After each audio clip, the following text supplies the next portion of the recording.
Hello friends, आज इस video में हम जेबी गुप्ता के इलेक्ट्रिकल इंजीनियरिंग की जो ऑब्जेक्टिव बुक है उसके सॉल्यूशंस को देखेंगे जो कि ट्रांसफार्मर से रिलेटेड है। आज क्वेश्चन नंबर 26 to 50 करेंगे। तो चलिए वीडियो को शुरू करते हैं। पहला क्वेश्चन है 1 kVA 230 volt 50 hertz single phase transformer has eddy current loss of 30 watts. The eddy current loss when transformer is excited by DC source of same voltage. AC source की जगह अगर हम लोग डीसी सोर्स देते हैं तो ED current loss क्या होगा। तो देखिए ईडी करंट लॉस जो होता है वो डायरेक्टली प्रोपोर्शनल होता है फ्रीक्वेंसी स्क्वायर के। सिंस जो डीसी वोल्टेज उसमें फ्रीक्वेंसी होता है जीरो, तो ईडी करंट लॉस क्या हो जाएगा, ईडी करंट लॉस हो जाएगा जीरो। इसमें आंसर क्या हो जाएगा, 0 वाट, यानी कि डी ऑप्शन सही है। नेक्स्ट क्वेश्चन है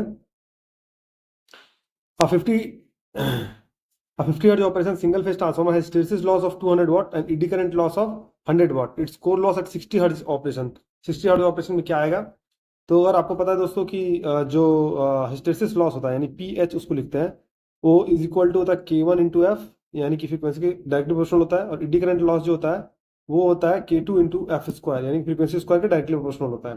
तो कोर लॉस को हम लेते हैं तो वो होता है P hysteresis loss plus P ED current loss. तो इस इक्वेशन से हम कोर लॉस को लिख सकते हैं के वन इंटू एफ प्लस के टू इंटू एफ। मैं इसका मेथड आपको बताता हूँ। अभी क्या है कि हिस्टेरिसिस लॉस 200 वाट है, यानी कि 200 इज इक्वल टू के वन इंटू कितने कितने फ्रीक्वेंसी पे, 50 फ्रीक्वेंसी पे। तो इससे हम लोग के वन निकाल सकते हैं। लाइकवाइज अगर हम लोग के टू के बारे में देखें तो 100 इज इक्वल टू के टू इंटू 50 स्क्वायर, क्योंकि एडी करंट लॉस है 100, तो इससे हम लोग के टू निकाल सकते हैं। के वन के टू आ जाने से 60 हर्ट्ज पर कोर लॉस जो 60 हर्ट्ज है उस पर क्या हो जाएगा, के वन इंटू 60 प्लस के टू इंटू 60 स्क्वायर। अब के वन के टू का वैल्यू पुट कर देने से इसका सही आंसर आता है सी 384 वाट। चलिए नेक्स्ट क्वेश्चन देखते हैं। Can a 50 hertz transformer be used for 25 hertz if input voltage is maintain constant at rated voltage corresponding to 50 hertz. तो क्या होगा कि कांस्टेंट रेटेड वोल्टेज लेना है, उसको 25 हर्ट्ज तक में यूज कर रहे हैं क्या। तो आपको ईएमएफ का पता है, इसका इक्वेशन होता है 4.44 into number of turns into frequency into flux. इसका मतलब है कि जो फ्लक्स है वो इन्वर्सली प्रोपोर्शनल होता है फ्रीक्वेंसी के। अब क्या है कि अगर कांस्टेंट वोल्टेज डालते हैं, अब फ्रीक्वेंसी को अगर इसमें 25 हर्ट्ज कर देते हैं, यानी फ्रीक्वेंसी को घटा रहे हैं, तो ओवरऑल फ्लक्स का वैल्यू ज़्यादा हो जाएगा। तो इसमें सही ऑप्शन क्या होगा, flux will be doubled which will drive the core into excessive saturation. Core जल्दी सैचुरेट होगा। अगर फ्लक्स की वैल्यू एक लेवल से ज़्यादा होती है तो जो कोर है वो ज़्यादा जल्दी सैचुरेशन में चला जाएगा। तो इसमें बी ऑप्शन सही हो जाएगा। नेक्स्ट क्वेश्चन है on no load phasor diagram of transformer the core loss component of the current remains in phase with. तो अगर कोर लॉस कंपोनेंट को देखा जाए तो इसमें जो डायग्राम होता है दोस्तों इस तरह से होता है।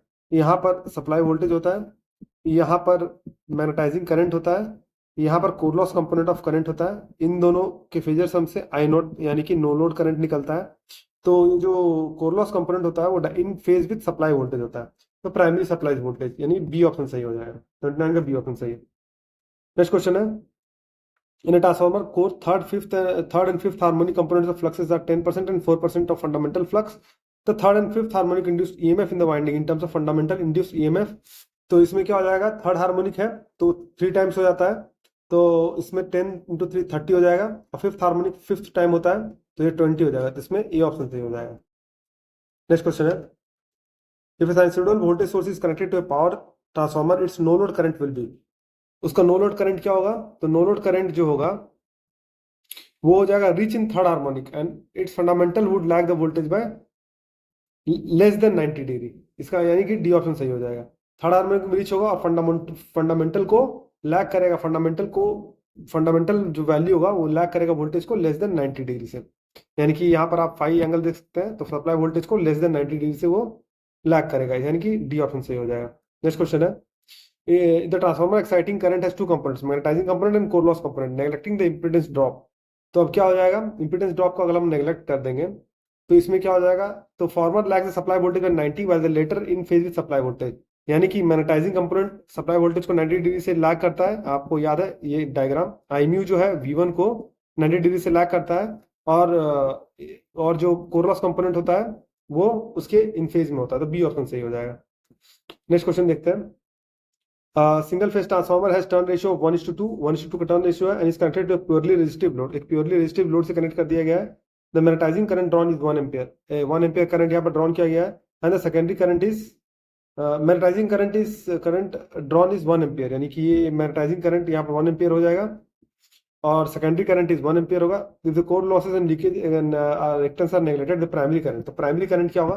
तो दोस्तों अगर आप डायग्राम में देखें तो जो प्राइमरी करंट होता है वो दो कंपोनेंट से मिलकर मिलता है। अगर हम सप्लाई यहाँ से देते हैं तो एक तो हमारा ये ट्रांसफार्मर एक्शन का करंट रहता है, और एक यहाँ पर जो, क्योंकि कोर लॉस को नेगलेक्ट बोला तो रेजिस्टेंस ब्रांच को हम लोग हटा देंगे, तो नोड में सिर्फ रिएक्टेंस ब्रांच आएगा, तो ये एक ब्रांच आएगा, तो दो पाथ में डिवाइड हो जाएगा। तो हमारा जो इनपुट करंट है वो प्राइमरी करंट है, वो ये करंट इज इक्वल टू ये करंट प्लस ये करंट। अब ये करंट निकालने के लिए हम लोग क्या करेंगे, इसको ट्रांसफर करेंगे, इस साइड में ट्रांसफर करेंगे, तो इसका मतलब है 1:2 है, करंट यहाँ पर 1 एम्पियर है, तो इसका मतलब सिंस ये करंट के रेशियो में है तो यहाँ पर नंबर ऑफ टर्न्स ज़्यादा है, तो इसका मतलब करंट कम होगा, और यहाँ पर नंबर ऑफ टर्न्स कम है तो यहाँ पर करंट ज़्यादा होगा। तो ये 1 एम्पियर करंट है, तो ये वाला जो करंट है ये वो हो जाएगा 2 एम्पियर, और ये जो करंट है ये है 1 एम्पियर। तो 2 और 1 आप ऐसे 3 मत जोड़िएगा, क्योंकि दोनों आपस में 90 डिग्री फेज डिफरेंस में रहेंगे, तो उसके हिसाब से अगर आप करंट निकालेंगे तो √2² प्लस 1² ऐसे करके निकलेगा, तो इसका मतलब √5, तो 5 का √2 का वैल्यू होता है 2.24 एम्पियर, यानी कि सी ऑप्शन इसका सही हो जाएगा, करेक्ट आंसर हो जाएगा। नेक्स्ट क्वेश्चन है, eight which condition of the transformer the equivalent circuit will be shown in the figure. ये किसके लिए है? तो अंडर ओपन सर्किट टेस्ट में हम लोग निकालते हैं R0 और X0 पैरामीटर को निकालते हैं। ओपन सर्किट टेस्ट जो है वो परफॉर्म किया जाता है यहाँ पर LV साइड में परफॉर्म किया जाता है, और जो HV साइड हम उसको ओपन रखते हैं, तो उसमें जो करंट निकलता है, नो लोड करंट निकलता है, उसमें दो कंपोनेंट हम निकालते हैं, कोर लॉस कंपोनेंट और मैग्नेटाइजिंग कंपोनेंट निकालते हैं, तो उसके हिसाब से हम लोग अंडर ओपन कर सर्किट कंडीशन है ये। नेक्स्ट क्वेश्चन है, eight which condition of transfer equivalent circuit, तो इक्विवेलेंट सर्किट में R0 और X0 हम लोग निकालते हैं। शॉर्ट सर्किट कंडीशन यहाँ पर आप देख सकते शॉर्ट सर्किट किया गया है, तो ये अंडर शॉर्ट सर्किट, यानी कि ए ऑप्शन सही हो जाएगा। नेक्स्ट क्वेश्चन है, in a transformer the exciting current will be in phase quadrature with impressed voltage provided that, तो फेज क्वाड्रेचर होगा इम्प्रेस्ड वोल्टेज का, तो इसमें क्या होगा, लीकेज इंपेडेंस ड्रॉप और कोर लॉस दोनों को इंक्लूड किया, दोनों को इग्नोर किया जाता है, तो इन क्वाड्रेचर में होगा, यानी जो एक्साइटिंग करंट है वो इन क्वाड्रेचर में होगा 90 डिग्री पे, अगर हम लोग कोर लॉस को नेग्लेक्ट करते हैं। जनरली जो I0 का करंट का वैल्यू होता है वो इन दोनों का फेजर सम होता है, तो वो 90 डिग्री नहीं होता है, अगर लेकिन इस कंपोनेंट को हम नेग्लेक्ट कर ले तो ये करंट यहाँ पर आ जाएगा, तो लीकेज इंपेडेंस और कोर लॉस दोनों को हम लोग नेग्लेक्ट कर देंगे तो ये हो जाएगा। नेक्स्ट क्वेश्चन है, the power factor of a power transformer on no load will be about, तो वो कितना होता है? तो होता है जनरली 0.35, पावर फैक्टर बहुत ही कम होता है। The power factor of a transformer on no load is poor due to, क्यों कम होता है? तो magnetising reactance of the transformer के मैग्नेटाइजिंग रिएक्टेंस के कारण उसका नो लोड पुअर होता है, पावर फैक्टर पुअर होता है। क्यों होता है? क्योंकि मैग्नेटाइजिंग रिएक्टेंस के चलते यहाँ पर इस करंट का वैल्यू हाई होता है, तो क्या होता है कि ये इस तरह से शिफ्ट हो जाता है, अगर ये एंगल बड़ा होने से फिर क्या हो जाएगा कि पावर फैक्टर का वैल्यू बहुत कम हो जाएगा। नेक्स्ट क्वेश्चन है, if in a transformer code the material having high reluctance path but having same hysteresis loop is employed, तो उस केस में क्या हो जाएगा? IM will increase, high reluctance path but same hysteresis loop in IM बढ़ जाता है। तो आपको पता है दोस्तों कि जो रिलक्टेंस होता है वो MMF बाय फ्लक्स होता है। अब हम अगर high high reluctance path follow करें तो फ्लक्स का जो वैल्यू है, फ्लक्स का वैल्यू है कम हो जाएगा, तो फ्लक्स का वैल्यू कम हो जाएगा तो इसका मतलब है क्या कि वो एक हाई मैग्नेटाइजिंग करंट ड्रॉ करेगा सेम फ्लक्स को मेंटेन करने के लिए। आप समझिए इस बात को, अगर हम हाई रिलक्टेंस पाथ लेते हैं तो फ्लक्स का वैल्यू क्या हो जाएगा? कम हो जाएगा, क्योंकि ये ऊपर जाएगा ये नीचे आएगा, तो फ्लक्स का वैल्यू कम होगा, तो सेम फ्लक्स मेंटेन करने के लिए उसको ज्यादा मैग्नेटाइजिंग करंट की रिक्वायरमेंट होगी, तो IM विल इंक्रीज। लेकिन सेम हिस्टैरिसीस लूप इंप्लॉयड करने से I कांस्टेंट रहेगा, तो इसमें बी ऑप्शन सही हो जाएगा। नेक्स्ट क्वेश्चन है, primary winding of a transformer comprises of two identical windings in parallel, if one winding is removed the magnetising current will be, तो एक वाइंडिंग को रिमूव कर दिया जाता है तो मैग्नेटाइजिंग करंट क्या हो जाएगा? तो इसका मतलब कि एक ही वाइंडिंग के थ्रू उसको पूरा का पूरा मैग्नेटाइजिंग करंट का लोड संभालना पड़ेगा, तो इसका मतलब ये कि वो डबल हो जाए मैग्नेटाइजिंग करंट। नेक्स्ट क्वेश्चन है, the core flux of a practical transformer with resistance load, तो स्ट्रिक्टली कांस्टेंट विद दो चेंजेस, हम लोग का ऑब्जेक्टिव होता है किसी भी ट्रांसफार्मर में कि कोर फ्लक्स है उसको ज्यादा कांस्टेंट रखने का, तो वो लोड चेंजेस से स्ट्रिक्टली कांस्टेंट होता है। नेक्स्ट क्वेश्चन है, figure shows an ideal single phase transformer the primary and secondary coils are wound on core, किस तरह से कोर वाउंड किया गया, टर्न रेशियो N1:N2 है, the correct phasors of E1 E2 I1 I2 and core flux 5। तो इसका जो correct phasor है ये हम देखते हैं दोस्तों, इसका जो करेक्ट फेजर आ जाएगा, इसका फेजर आएगा डी।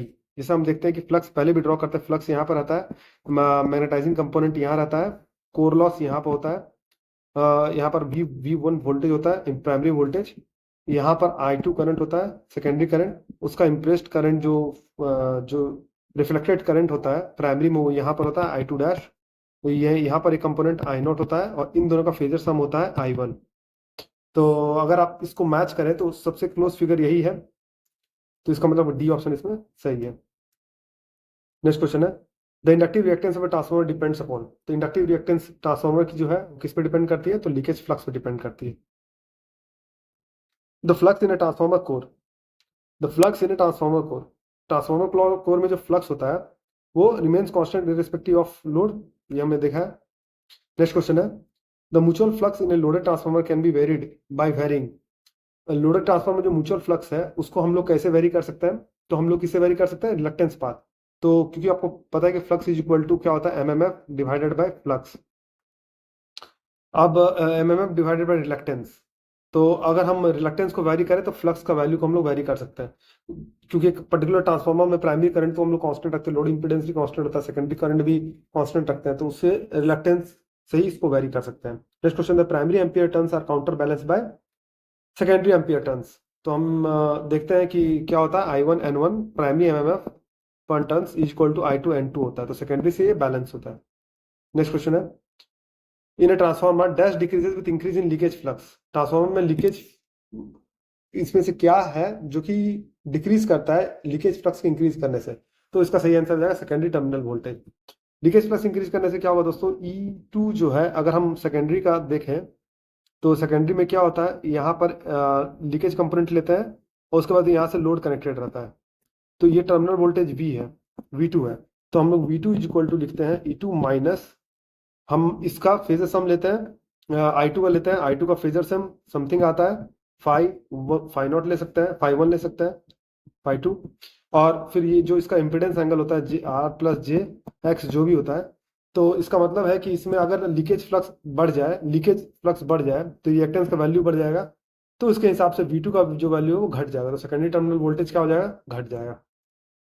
नेक्स्ट क्वेश्चन है power transformer from primary to secondary depends upon, जो पावर ट्रांसफॉर्म होता है प्राइमरी से सेकेंडरी की ओर, तो किस पे डिपेंड करता है, तो डिपेंड करता है magnetic coupling between primary and secondary winding, किस तरह का मैग्नेटिक कपलिंग है आपस में। नेक्स्ट क्वेश्चन है transformer is supplying pure resistive unity power factor load, the power factor on primary side, तो यूनिटी पावर फैक्टर आने से क्या होता है कि इंप्रूव हो जाता है, तो अबाउट 0.95 लैग। देखिए क्या होता है दोस्तों कि I2 जो एंगल होता है वो इधर होता है, अगर सपोज कीजिए कि रेजिस्टिव लोड है तो जो V2 के साथ इसका जो फेज एंगल है वो हो जाएगा 0, तो उसके बाद वो जो डायग्राम हो जाता है वो कुछ इस तरह से हो जाता है I2 in phase with V2। तो क्या होता है कि अगर ये इस फेज से शिफ्ट होकर इधर आया तो ये जो फेज है उसमें I2 इधर I2 डैश इधर शिफ्ट हो जाता है और I0 हमारा कांस्टेंट रहता है। तो अब पहले अगर इन दोनों का फेजर से सम I1 वो इधर आता था, तो अब वो फेजर से इधर शिफ्ट हो जाएगा, क्योंकि ये I2 डैश जो पहले इधर आता था वो अब इधर शिफ्ट हो गया है, तो I1 जो होता है वो भी इधर शिफ्ट हो जाता है, तो उससे क्या होता है कि ये थीटा का जो एंगल है वो घट जाता है, और यही पावर फैक्टर एंगल होता है। जो कॉस में आपको पता है कि अगर थीटा का एंगल घट जाता है तो इसका मतलब है कि पावर फैक्टर का वैल्यू क्या हो जाता है, बढ़ जाता है, तो अबाउट 0.95 लैग हो जाएगा। नेक्स्ट क्वेश्चन है in a transformer supplying inductive load, inductive load के लिए क्या होता है, secondary current resistance in equivalent primary current in phase operation, बिल्कुल सही है। Secondary terminal voltage less than the secondary induced EMF, ये भी सही है। The power factor on primary side will be lower than that of load, ये भी बिल्कुल सही है। इसका सही आंसर क्या हो जाएगा, D all of the above.